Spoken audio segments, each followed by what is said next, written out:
Now, turning to Bill C-64, an act respecting Pharmacare. As my colleague, the honourable member from Cumberland-Colchester, said in the House in April, the half-baked Pharmacare plan being debated is truly about preserving this costly NDP Liberal coalition.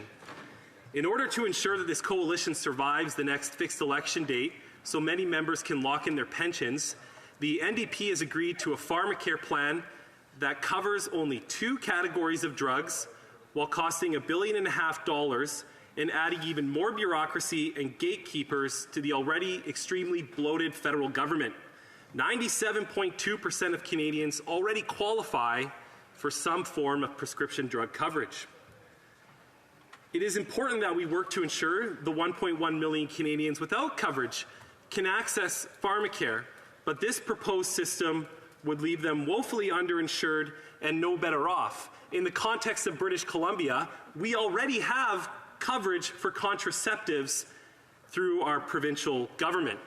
So what we have in front of us today is not a universal Pharmacare system as the NDP Liberal government has been campaigning on. It is a diabetes medication and contraceptive coverage system. Now, the member from Ottawa Centre just said in his speech that in 2028, diabetes alone will cost this medical system in Canada over $40 billion. Even the money put forward in this bill is only a drop in the bucket, and I wish the members of the NDP Liberal government would come clean about misleading Canadians about what they're doing, because all of us have had constituents come to our offices and say, when will the universal drug coverage kick in? I'm sorry to say, and it's not, it's a PR exercise by this government, and it's shameful. Canadians know how much a promise from this Prime Minister means, and it's not very much. This is the same Prime Minister who promised to balance the budget, or rather, that it would balance itself. This is the same Prime Minister who promised a $4.5 billion Canada mental health transfer that is yet to be delivered. This is the Prime Minister that promised British Columbians a universal daycare system at $10 a day. Good luck trying to find that in your lifetime.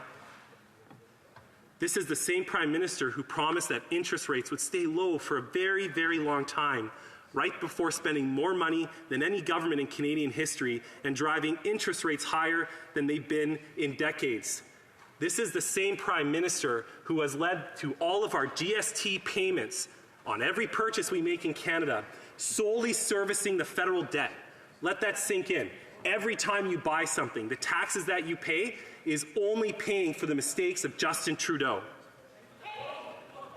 And I take that back. Order, okay. The honourable member of Mission Mass Creek, Fraser Canada. From the member, I will rescind that comment, Mr. Speaker, from the member from Papineau. The only goal of this bill, as we all know, Mr. Speaker, is to appease the NDP and avoid an election this government knows it will lose. Speaking of the NDP, they really ought to be ashamed of themselves for even agreeing to this plan. For decades, they've campaigned on a single-payer Pharmacare system, and now that they finally have a sliver of power in this Parliament, they fold and accept a half-baked plan that will cost taxpayers billions while failing to provide coverage for the vast majority of medications Canadians rely on and that they promise to deliver. Shame on them. The leader of the NDP loves to say that he will win the next election and often starts phrases, "when I'm Prime Minister." If he truly believed what he was saying, why does he continue to prop up this failed government? His words, and why did he agree to this plan that fails to cover the vast majority of drugs and treatments? If you're going to do it, go all in. Take a risk. They're not willing to take a risk because it's just about covering their own butts and getting their pensions. This bill could have negative consequences. I think we have a point of order from the honourable member for Winnipeg Centre. Point of order? So I fully acknowledge that I said the leader's name, but I also know that we can't say things like saving butts and stuff. Yeah. That's my understanding. Just pointing that out. If he can take so that just to sort of bring to the point, just to cut, just to be careful in the words that we're using. The honourable member for Mission Mass Creek. Sometimes I find those members' words very violent, but I will tone. From the honourable member for Sherwood Park, Fort Saskatchewan. Mr. Speaker, I am on to my dessert question for the honourable member, but the point of order it seems quite prudish from the member. Yeah. I thought we were hearing earlier that we should be willing to more openly talk about certain things, Yeah. and the member gets called out for saying the word but. But. Which I've never heard called as unparliamentary before. So I wonder if there's a new standard of prudishness Yeah. that the NDP is trying to set in our... Let's say, I don't want this to descend completely into a debate. The honourable member for Winnipeg Centre. I mean, I think the member of parliament probably could have finished eating his taxpayer paid supper before coming in here. But I do appreciate. We're done. We're done. So that's descended completely into debate. No, I'm done on this. We're done this one. Just to get. I am standing up and I have the microphone, so I'm done on this point of order. Just a reminder to be judicious in the words that we're using. The honourable member, Mission Massacre, Fraser Canyon. Mr. Speaker, I take that comment and I take the comment from Winnipeg North to save their epidermis. There we go. This bill could have negative consequences for the 27 million Canadians who rely on private insurance. The nonprofit insurance sector has serious concerns about their future should Canada pursue a single-payer Pharmacare system. Providers like Blue Cross could be wiped out entirely.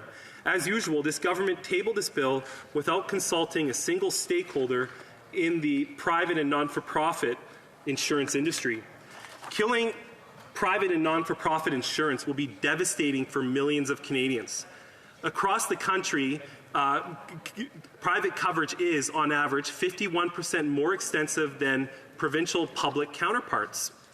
When a new drug is approved by Health Canada, it takes an average of 226 days for private insurers, including Blue Cross, to approve its coverage. Public plans take an average of 732 days after Health Canada approval to add the drug to the list of covered treatments. Canadians with serious health conditions that require drugs and treatments that are only just going through the approvals process in Canada cannot afford to wait another 2+ years after Health Canada approves it. Today, more than 6 million Canadians are without a family doctor. A half-baked public pharmacare system will do nothing to change that and address their needs. Rather than spending another $1.5 billion setting up a system that doesn't cover the vast majority of medications, this government should be focusing on ways to support provinces in the recruitment of new doctors and nurses. That's why Conservatives have proposed a national Blue Seal program. This program would ensure that when a foreign-trained doctor or nurse arrives in Canada, they can quickly apply to have their credentials recognized and are given an answer as to whether they can practice in Canada within 60 days. Once approved, they would be able to work in any province that signs on to the federal plan. Right now, a doctor licensed in Ontario can't practice in Nova Scotia. A nurse licensed in BC can't practice in Manitoba. It's time to change this anachronistic system, Mr. Speaker. So in closing, this is not a universal pharmacare program, and it doesn't do anything to help the 1.1 million Canadians without access to pharmacare coverage, or the 6.5 million Canadians who can't even see a doctor. It is yet another expensive bloating of the federal government, adding more gatekeepers and more debt for Canadians to pay for while delivering next to nothing. I would add, in a riding like mine with a large Indigenous population, it will not be as accessible to Indigenous Canadians in rural areas either, because the amount of money is simply not enough even to do what they say they're going to do. So, after 9 years, the only drugs this government has been able to deliver are hard drugs like fentanyl, heroin, and meth that are flooding our streets and killing thousands every year. Conservatives will bring home the doctors and nurses our healthcare system so desperately need. And we'll axe the tax, we're going to build the homes, fix the budget, and stop the crime to lower the cost of living for all Canadians. That's what they want us focused on. I encourage all members to support the amended motion put forward by the member of Cumberland-Colchester, dispose of this bill, and start working to actually address the serious problems in healthcare across Canada. Thank you, Mr. Speaker.